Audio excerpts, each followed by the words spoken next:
day po sa inyong lahat. Welcome na naman sa another episode ng ating vlog. Ayan, na kung saan ang topic po natin for today ay konting price update ulit tayo sa ating mga itlog. Habang nire-record ko tong voice over kong to, kararating ko lang ng bahay dahil galing po ako ng Nueva Ecija at tinignan yung farm, yung bagong farm po natin. Sa susunod nating video ko itatopic yung tungkol sa bagong farm natin. Pero sa ngayon, gagawa muna ako ng isang maiksing video regarding po sa presyo ng ating itlog.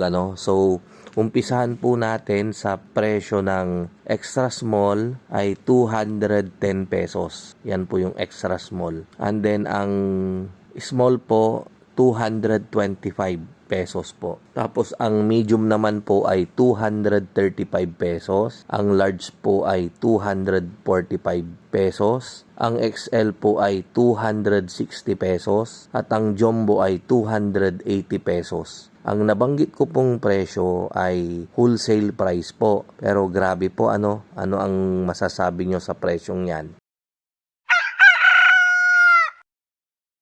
So, ako rin po talaga ay nagulat dahil ang presyo ko lang po as of now ng small ay 210 and then 220 ang medium, 230 ang large, 240 ang XL, 250 ang jumbo. Pero chinyat po ako nung isang kaibigan natin na malaki po yung kanilang farm. Actually, mas malaki yung kanilang farm kesa sa atin. Sila po ay may capacity na 60,000 heads capacity. At binigay po niya yung kanilang presyo. Yan, which is yun po yung binanggit ko po sa inyo na ang kanilang extra small ay 210. Ulitin ko po, ang small nila ay 225, medium 235, large 245, XL 260, jumbo 280. So yan po yung kanilang presyo. Ngayon, sabi ko, wow, kung ganun. Tinanong ko rin siya kung baka meron siyang pwedeng mairekomenda na customer na pwede kong bigyan ng ganong presyo.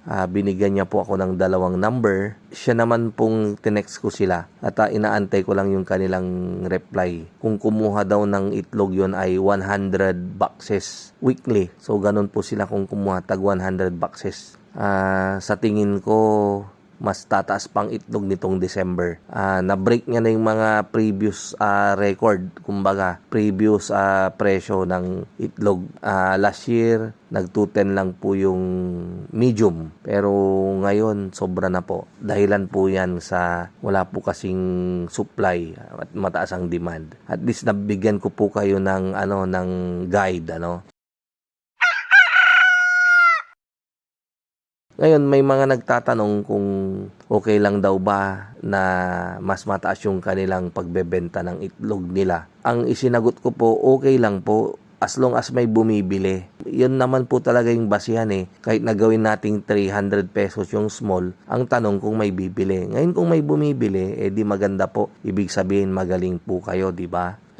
Minsan, depende rin kasi sa pangangailangan ng tao, depende rin sa lugar. Kung dyan po sa inyo ay tag sa 10 piso yung turon, pero maaring sa ibang lugar ay maaring 300 pesos dahil nga sa nabago na yung lugar. Yan. So, saan ba yung sinasabi nila yung mga napapanood natin sa TikTok? 10 piso dyan sa lugar natin ang isang turon, pero pagdating mo daw ng saan yun, Balisin, o yung mga resort dyan sa Palawan, yan. Dahil syempre, iba na yung location, parang resort na yun, yan. So, napasegue tuloy po tayo. So, dun sa nagtatanong, kasi po 210 yung sinabi kong presyo ng small, yung old price natin. Ang benta ata niya 230.